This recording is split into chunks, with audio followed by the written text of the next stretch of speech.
असा गूळ कट करायचा म्हटला की खूप जीवावर जातं. म्हणून आता मी तुमच्यासोबत एक ट्रिक अशी शेअर करणार आहे. तर आपल्याला काय करायचं आहे, गूळ घ्यायचा आहे. एक कढई छान अशी गरम करायला ठेवली, तिच्यामध्ये स्टँड ठेवला आहे मी. त्याच्यामध्ये छान असा गूळ ठेवायचा आहे आणि 5 मिनटं झाकून द्यायचं आहे. 5 मिनटानंतर आपण हे छान असं काढून घेऊया. छान अशी थोडी थोडी वाफ बाहेर निघायला लागली आहे ना. तुम्हाला दिसत असेल की नाही माहीत नाही.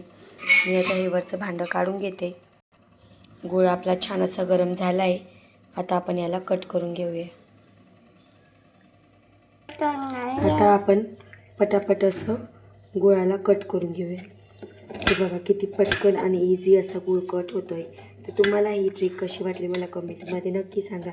आणि असंच छान छान ट्रिकसाठी चॅनलला लाईक, शेअर आणि सबस्क्राईब करायला मात्र विसरू नका. Thank you so much watching video.